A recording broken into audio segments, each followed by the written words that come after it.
दिल्ली, 13वीं सदी का उत्तरार्ध। कुतुब मीनार की परछाई जब पूर्व की ओर लंबी होती है, तब शाही कारागार की सीलन भरी कोठरियों में एक और रात उतर आती है। यहाँ लोहे की जंजीरों और टूटे सपनों के बीच रहीम उस्ताद बैठा है। उसकी उंगलियां अभी भी हवा में अदृश्य धागे बुनती हैं, जैसे शरीर ने कैद मान ली हो, पर हाथों ने नहीं। वर्षों की भूख ने उसकी देह को क्षीण किया है, दीवारों की काई ने उसकी सांसों में घर कर लिया है।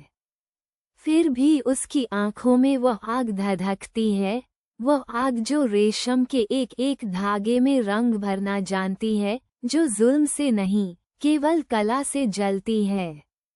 और आज शाही दूत के कदमों की आहट उस आग को हवा देने आ रही है। दिल्ली का दरबार संगमरमर और षड्यंत्र से बना एक ऐसा संसार जहां हर दीवार कानों से भरी है। रहीम उस्ताद को दरबारी सिपाहियों के बीच घसीटकर लाया जाता है, उसके हाथों में बेड़ियां, आंखों में अनिश्चितता। सुनहरे सिंहासन पर इल्तुतमिश विराजमान है, शांत, अटल, तूफान से पहले की नीरवता की तरह। धूप और चंदन की गंध हवा में घुली है। सुल्तान का हाथ उठता है, एक इशारा, और पूरा दरबार सांस रोक लेता है। 40 दिन, एक दिव्य वस्त्र या मृत्यु। रहीम की उंगलियां कांपती हैं, वही उंगलियां जो धागों की भाषा जानती हैं, पर आज पहली बार उन्हें किसी और की भाषा में बोलना है। भय और जिज्ञासा का ये संगम रहीम को उस रहस्य की ओर धकेलता है जो उसके करघे के नीचे दशकों से दफन है। रहीम के हाथ धीरे धीरे धागों के बीच उतरते हैं, रेशम की वे लड़ियां जो अफगानिस्तान के पहाड़ों से आए हैं, जिनमें अभी भी ठंडी हवाओं की गंध बसी है। करघे की लकड़ी पुरानी है, घिसी हुई, जैसे पुरखों की हथेलियों ने उसे तराशा हो। वो उंगलियां थामता है, और एक पल के लिए, वर्षों की धूल पार करके, उसकी माँ की आवाज लौट आती है। एक पैटर्न, 3 धागे बाएं, एक दाएं, फिर एक विराम, जो किसी किताब में नहीं लिखा, किसी उस्ताद ने नहीं सिखाया। ये केवल उसके खून में है, उसकी सांसों में। करघे की पहली आवाज उठती है, खट। और उस एक पल में रहीम का अतीत और उसका भविष्य एक ही धागे में बंध जाते हैं। किंतु दरबार की दीवारें पतली नहीं होती, और किसी की निगाहें इस रहस्य पर टिकी हैं। रात के तीसरे पहर, जब दिल्ली का शाही महल मशालों की कांपती रोशनी में डूबा है, 2 परछाइयां एक गुप्त कक्ष में झुकती हैं। मुख्य वजीर मलिक अयाज और दरबारी फिरोज, दोनों के चेहरों पर भय और महत्वाकांक्षा का वही मिश्रण जो सल्तनतों को भीतर से खोखला करता है।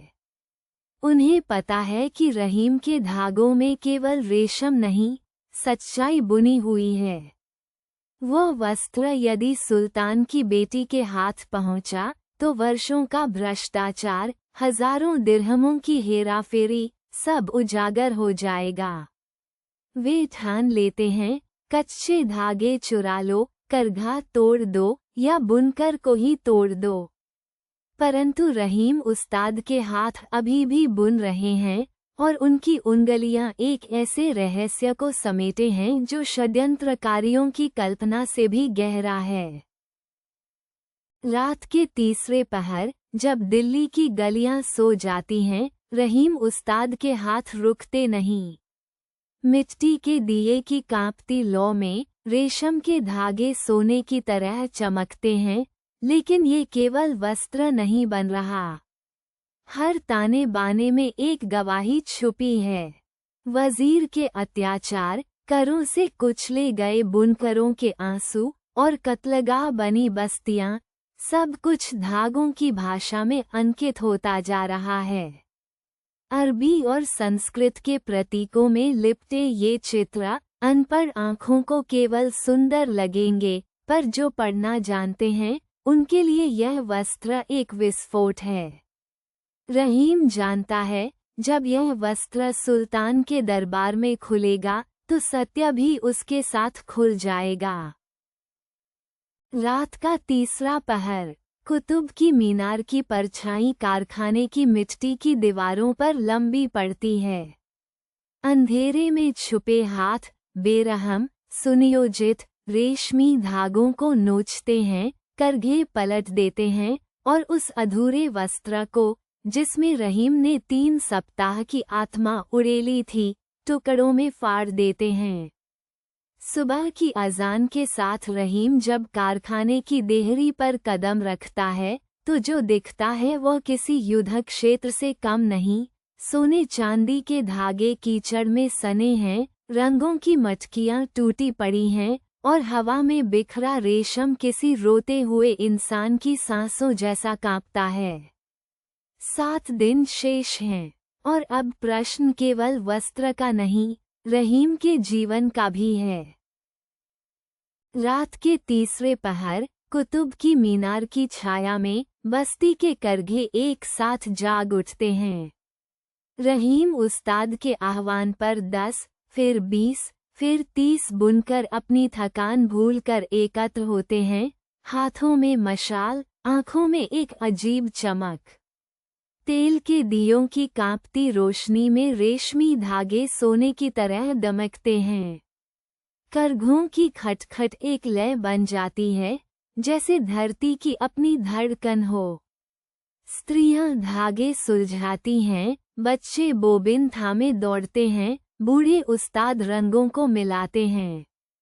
ये केवल एक वस्त्र नहीं बुना जा रहा, यह एक पूरी कौम की सांस है, एक अनकही प्रार्थना है।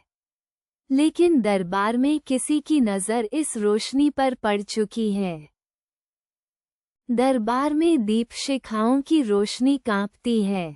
रहीम उस्ताद झुके घुटनों पर वो वस्त्र प्रस्तुत करता है जो 40 रातों की पीड़ा और एक जीवन भर की साधना से बुना गया है। रेशम के धागों में सोने की लकीरें और उन लकीरों के भीतर छिपी वह सच्चाई जो शब्दों में नहीं, बुनावट में अंकित है। सुल्तान की बेटी रज़िया वस्त्र को हाथों में उठाती है और उसकी आंखें धीरे धीरे चौड़ी होती जाती हैं। वह बोलती है और दरबार स्तब्ध हो जाता है। वजीर का नाम हवा में तैरता है जैसे विष की गंध। संगमरमर के फर्श पर सन्नाटा इतना गहरा है कि मशालों की चटक सुनाई देती है। अब सुल्तान की दृष्टि उस व्यक्ति पर टिकती है जिसने वर्षों तक उसके विश्वास को रेशम की तरह उधेड़ा था। दरबार में एक भारी नीरवता छा जाती है, वो नीरवता जो न्याय के आने से पहले होती है। वजीर अलाउद्दीन मसूद, जिसकी चालाकी ने महीनों तक दरबार को छला था, आज सुल्तान इल्तुतमिश के सामने झुका खड़ा है। उसके हाथों की बेड़ियां लाल बलुआ पत्थर के फर्श पर खनखनाती हैं। सुल्तान की आंखें शांत, अटल, तूफान के बाद के आकाश जैसी रहीम उस्ताद पर टिकती हैं। एक साधारण बुनकर जिसने धागों और सत्य दोनों को अपनी उंगलियों से थामे रखा। इल्तुतमिश का हाथ उठता है और उसमें न क्रोध है न दया, केवल राज्य का गंभीर धर्म। षड्यंत्र का दंड तय होता है, पर रहीम जानता है असली परीक्षा अभी बाकी है। और फिर वह क्षण आता है जब लोहे की जंजीरें नहीं बल्कि एक शाही फरमान रहीम उस्ताद को मुक्त करता है।